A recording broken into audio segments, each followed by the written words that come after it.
मैं संजय कुमार, आप देख रहे हैं बिहार न्यूज़ 25। मैं इस वक्त पटना यूनिवर्सिटी में हूं। जैसा कि जानते हैं कि पटना यूनिवर्सिटी में छात्र युवा महापंचायत चल रहा है। हमारे साथ छात्र युवा पंचायत के महापंचायत के संयोजक कौशल जी है। कौशल जी, छात्र युवा महापंचायत में चल रहा है, क्या कार्य रीजन है? आपको बहुत बहुत धन्यवाद जी सर, जो आपने कीमती समय निकाल कर यहाँ पर आए हैं। जी आप देखिए, अभी पटना यूनिवर्सिटी के प्रांगण में छात्र युवा संघर्ष समिति मंडल 2.0 द्वारा छात्र युवा महापंचायत किया गया है। इसका मुख्य उद्देश्य है कि जो यूजीसी एक्ट 2026 जो कोर्ट द्वारा तत्काल रोक लगा दिया गया है, उसे अविलंब लागू करने के लिए। साथ ही एक प्रमुख मुद्दा और है, जो बिहार का जो रिजर्वेशन वर्ष 2023 में, आप सभी पत्रकार हैं, आप जानते होंगे कि जातीय जनगणना कराकर उस समय तत्कालीन बिहार सरकार ने जो रिजर्वेशन था बिहार का 50%, मुझे 65% किया गया। उस 65% रिजर्वेशन को उस समय भी उच्चतम न्यायालय द्वारा रोक दिया गया। ये बार बार ऐसा देखा जा रहा है कि जब भी एक छोटा सा कार्य दलित, पिछड़ा और अति पिछड़ा के हित में होता है, एक छोटा सा कार्य, तो उसे कोर्ट द्वारा किसी न किसी तरीका से रोक दिया जाता है। इन सारी जो कोर्ट का जो रवैया है, और कुछ लोग जो समाज में समानता, बंधुत्ता और भाईचारा के विरोधी है, जिसके द्वारा षड्यंत्र करके कोर्ट द्वारा रोकवाया जाता है, उन सभी के खिलाफ आज छात्र युवा महापंचायत का आयोजन किया गया है।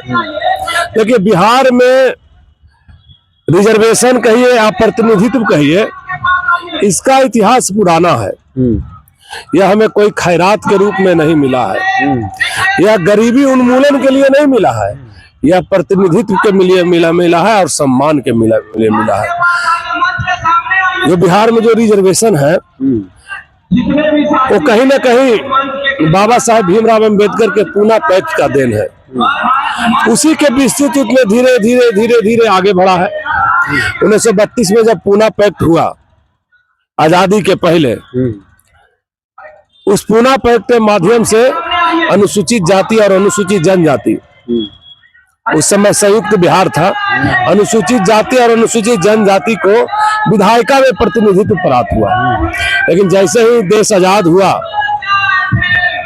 तो आजादी के बाद हमारे अनुसूचित जाति और जनजाति को विधायिका के साथ साथ कार्यपालिका में भी रिजर्वेशन प्राप्त हुआ, प्रतिनिधित्व प्राप्त हुआ, संविधान में प्रावधान किया गया और शैक्षणिक संस्थानों में भी किया गया। आगे चलकर जब बाबा साहब भीमराव अंबेडकर संविधान बना रहे थे, तो उसमें धारा 340 का उन्होंने उल्लेख किया। उस धारा 340 के माध्यम से बिहार में 1971 के आसपास मुंगेरी लाल कमीशन का गठन हुआ। इस मुंगेरी लाल कमीशन के गठन करने में जननायक कर्पूरी ठाकुर, भोला पासवान शास्त्री और लखन लाल कपूर, जो किशनगंज से सांसद हुआ करते थे, अति पिछड़ा के प्रथम सांसद थे, इन तमाम नेताओं का प्रमुख योगदान था। जब 1978 में पुनः कर्पूरी ठाकुर मुख्यमंत्री बने, तो उस मुंगेरी लाल कमीशन को, जो बिहार के प्रथम पिछड़ा वर्ग कमीशन था, उस कमीशन का रिपोर्ट के लागू किए। तब जाके दलित के अलावा पिछड़ा और अति पिछड़ा को रिजर्वेशन प्राप्त हुआ। उस समय अति पिछड़ा को 12% और पिछड़ा वर्ग को 8% रिजर्वेशन प्राप्त हुआ। आगे जब झारखंड के बंटवारा हो गया, तो जो अनुसूचित जनजाति का रिजर्वेशन था, अनुसूचित जनजाति तो चला गया लगभग झारखंड में, तो उसका जो रिजर्वेशन था, उसे उस समय के जो मुख्यमंत्री थे लालू प्रसाद यादव, उस रिजर्वेशन को पिछड़ा और अति पिछड़ा के रूप में बांट दिए। तब जाके पिछड़ा और अति पिछड़ा को रिजर्वेशन बढ़ा। आगे जब 2023 में देखें कि वो जो रिजर्वेशन था, जिसे लालू प्रसाद यादव ने बढ़ाए थे झारखंड बंटवारा के बाद, फिर लगने लगा कि इस वर्ग की जनसंख्या तो बहुत ज्यादा है, जो रिजर्वेशन है उससे कहीं ज्यादा ही लोग को जरूरत है, ज्यादा ही लोग को नीड है। तो 2023 में जैसे आप लोग देखे जातीय जनगणना करा के रिजर्वेशन को बढ़ाया गया, अति पिछड़ा के रिजर्वेशन को 18 से बढ़ाकर 25 किया गया, पिछड़ा के रिजर्वेशन को 12 से बढ़ा के 18 किया गया, दलित के रिजर्वेशन को 17 से बढ़ा के 20 किया गया, अनुसूचित जो जनजाति थे जिसका रिजर्वेशन 1% था उसे बढ़ाकर 2% किया गया। अगर राउंड फिगर में देखा जाए तो इस रिजर्वेशन को 50% से 65% किया गया, उसे रोक लगा दिया गया न्यायालय द्वारा। तो आज महापंचायत उसी के संदर्भ में हो रहा है। और हमारी लड़ाई सिर्फ इतना ही नहीं है, हम इस आप आरक्षण की बात कर रहे हैं, रोजगार की बात कर रहे हैं, शिक्षा के बाद हेल्थ के बाद आरक्षण की बात कर रहे हैं। अरे शिक्षा के रोजगार रिजर्वेशन आने से शिक्षा कमेगा नहीं, रोजगार कमेगा नहीं। ये तो शिक्षा रोजगार बढ़ने वाली चीज है ना। जो समाज वंचित है, वर्षों से शोषित है, उस वर्ग में रिजर्वेशन मिलेगा तो निश्चित तौर पर उसका शिक्षा रोजगार में प्रतिनिधित्व बढ़ेगा, उसका सम्मान बढ़ेगा। और मैं आपके चैनल के माध्यम से ही आपको बता देना चाहता हूँ लोगों को कि आज महापंचायत में एक प्रस्ताव हमारे द्वारा लाया गया था। यह प्रस्ताव यह था कि जो बिहार का जो रिजर्वेशन है जो कोर्ट द्वारा रद्द कर दिया गया है, जो 65% का रिजर्वेशन था 2023 में लाया गया था, उसे पुनः लागू करने के लिए या यूं कहे कि संविधान को इसे 9वीं अनुसूची में डालने के लिए पूरे बिहार राज्य में रथ यात्रा चलाया जाएगा। कब से होगा?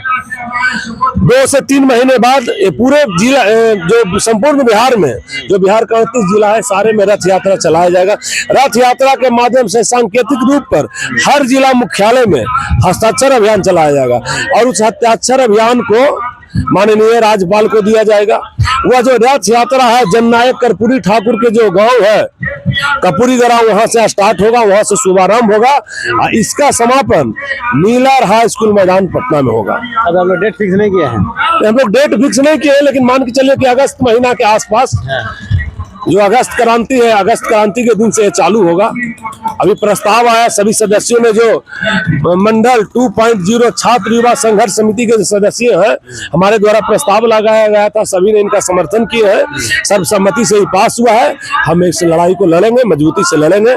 हमारे तमाम छात्र जो है युवा है इसमें लगे हुए हैं। कल का एक चल रहा है, कल के कोई कार्यक्रम है आप लोग का? हाँ, कल भी एक कार्यक्रम है। कल गांधी मैदान से विधानसभा मार्च है, उसमें भी सारे संगठन के लोग लगे हुए हैं, खास करके उनमें आयशा या ये सब इस तरह से लोग लगे। हम लोग का भी समर्थन है, हम लोग भी उसमें मजबूती के साथ हैं और विधानसभा घेराव का कार्य करेंगे।